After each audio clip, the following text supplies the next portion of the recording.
भाई जो गुरु वचन पे डट के कट के फंद 84 के। केशव रूपधारी परमेश्वर ने कहा, मैं जो बैठा हूं उनका नौकर, वे मालिक हैं, इच्छा होगी तब चले आएंगे। उनकी कृपा तथा आदेश से सब ठीक चल रहा है। आप जी भी भोजन करें। राजा ने कहा, पहले उस सुभान अल्लाह के दर्शन करूंगा, बाद में भोजन करूंगा। ये आप और हमने भी ध्यान रखना भाई और बहनों, क्योंकि परमेश्वर इन कथा कहानियों के माध्यम से हमारे को शिक्षा देते हैं। सिकंदर ने कहा कि मैं पहले अपने परवरदिगार के, कबीर जी के सुभान अल्लाह के दर्शन करूंगा, उसके बाद भोजन भंडारा करूंगा। तो जब भी आप किसी आश्रम में जाएं, किसी आश्रम में जाते हैं, किसी साथ संगति में जाते हैं, और जाते ही यदि आपके सामने कोई पानी का गिलास लेकर आ जाए, कोई नाश्ता लेकर आ जाए, आओ आओ भगत जी बहुत तेज गर्मी है, लो जलराम, लो भगत जी नाश्ता करो पहले, नहीं, आपने यही कहना कि भाई पहले मैं गुरु जी को दंडवत प्रणाम करूंगा, पहले अपने मालिक के दर्शन करूंगा, उसके बाद में अन्न जल ग्रहण करूंगा। क्योंकि उस मालिक के निमित्त होकर तो हम जा रहे हैं। अगर उस मालिक के नाम पर भंडारा ना होता, साथ संगति ना होती, तो हमें कौन वहां पर रसगुल्ले खिलाता?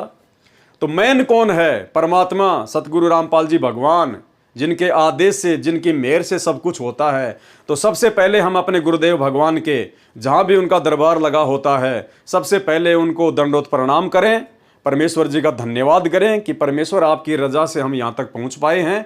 उसके बाद में हम अंजल ग्रहण करें।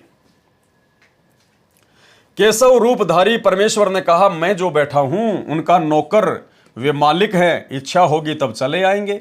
उनकी कृपा तथा आदेश से सब ठीक चल रहा है। आप जी भी भोजन करें। राजा ने कहा, पहले उस सुभान अल्लाह के दर्शन करूंगा, बाद में भोजन करूंगा। ये कहकर हाथी पर बैठकर राजा सिकंदर कबीर जी की कुटिया पर पहुंचे। साथ में कई अंग रक्षक भी थे, बॉडीगार्ड भी थे। कबीर परमेश्वर जी को संत रविदास जी ने सुबह सुबह ही बता दिया था कि हे कबीर जी, आज तो विरोधियों ने बनारस छोड़कर भगाने का कार्य कर दिया। यानी भाई और बहनों, रविदास जी के द्वारा कबीर परमात्मा की इतनी संगति करने के बाद भी, जबकि कबीर जी के सबसे ज्यादा नजदीक रविदास जी ही रहा करते थे, उसके बाद भी रविदास जी कबीर परमात्मा को पहचान नहीं पाए थे। उनके वास्तविक परमात्मा वाले रूप से वो परिचित नहीं थे। अन्यथा जो परमेश्वर तीनों लोकों में प्रवेश करके सबका भरण पोषण करता है, असंख्य आत्माओं का पालन पोषण परमात्मा करता है, क्या वो परमात्मा 18 लाख आत्माओं को भोजन कराने में सक्षम नहीं था? जिसके विषय में रविदास जी को टेंशन हो गई, चिंता हो गई। सुबह सुबह फ्रेश होने गया था, वापस ही आ गया दौड़ के भीड़ को देख के। जब पता चला कि कबीर जी ने चिट्ठियां भेजी, हम तो भोजन भंडारा करने आए हैं, तो डर कर वापस दौड़ के आ गया कि आज तो काशी छूटेगी। इसका मतलब रविदास जी कबीर परमात्मा की वास्तविक स्थिति से पूर्णतया परिचित नहीं थे, अर्थात उनका भी वर्तमान में फिर से मानव जन्म होगा या हो गया होगा। कबीर परमेश्वर जी को संत रविदास जी ने सुबह सुबह ही बता दिया था कि हे कबीर जी, आज तो विरोधियों ने बनारस छोड़कर भगाने का कार्य कर दिया। दूसरा भाई और बहनों, जो शब्द सतगुरु रामपाल जी भगवान लिख रहे हैं, वो कोई आंख बंद करके या सपने में नहीं लिखते हैं। वो घटनाएं स्वयं परमेश्वर ने स्वयं घटित की हैं, और वो घटनाएं चाहे कितने ही युग क्यों ना बीत जाएं, वो घटनाएं परमेश्वर की आंखों के सामने चलती रहती हैं, चलचित्र की तरह। जिस प्रकार परमेश्वर जी ने वेद व्यास जी को थोड़ी बहुत दिव्य दृष्टि दी। अब महाभारत का युद्ध कब हुआ? वेद व्यास का जन्म उसके बाद हुआ, और वेद व्यास ने महाभारत के युद्ध की घटनाओं को बिल्कुल ऐसे लिख दिया जैसे उनकी आंखों के सामने घटनाएं घटित हो रही हैं, क्योंकि उनकी दिव्य दृष्टि को हल्का सा खोल दिया गया था। वो देख सकते थे अपनी आंखों से महाभारत के युद्ध को। इस आधार से उन्होंने महाभारत के युद्ध का पूरा जो वर्णन है वो उन्होंने जो है वो लिखा। तो इसी प्रकार ये परमेश्वर सतगुरु रामपाल जी भगवान ये जो भी कुछ लिख रहे हैं अपने हाथों से, कर कमलों से, भाई और बहनों, वही लिख रहे हैं जो शब्द वहां पर बोले गए थे। जैसी घटना घटित हुई थी, ज्यों का त्यों परमात्मा हमारे को विवरण दे रहे हैं। तो रविदास जी ने परमेश्वर को क्या कहकर संबोधित किया, ध्यान से सुनिए भाई और बहनों, एक एक शब्द में बहुत गहरा रहस्य है।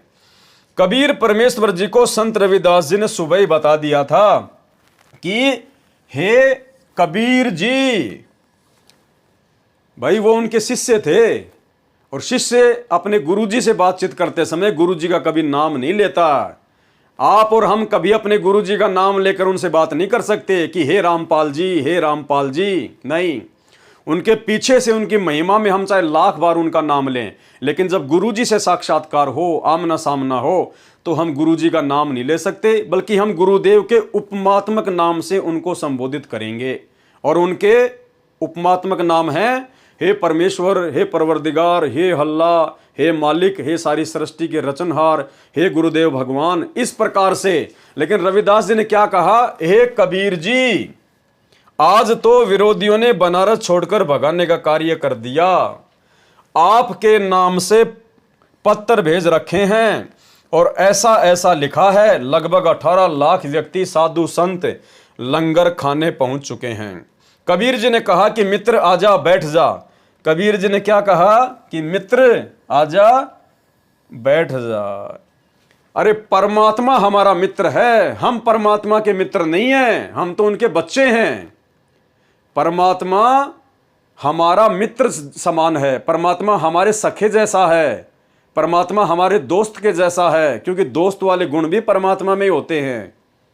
लेकिन जब रविदास जी के ज्ञान को परमात्मा ने देखा, जिस प्रकार से वो उनके साथ में पेश आया करते थे कि भाई ये परमात्मा नहीं मानता है, ये पहचान नहीं पाया, तो परमेश्वर जी भी फिर वही लीला करेगा।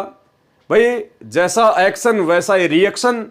तो गुरु जी ने, कबीर परमेश्वर जी ने रविदास जी से क्या कहा कि हे मित्र आजा।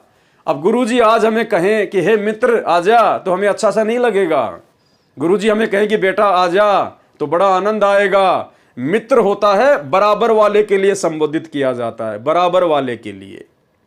तो आप समझ सकते हैं कि रविदास जी परमात्मा को किस रूप में लिया करते थे। इसलिए रविदास जी भी परमात्मा को नहीं पहचानते। जो गुरु बचन पे डट के, कट गए फंद 84 के, कट गए फंद 84 के, कट गए फंद 84 के।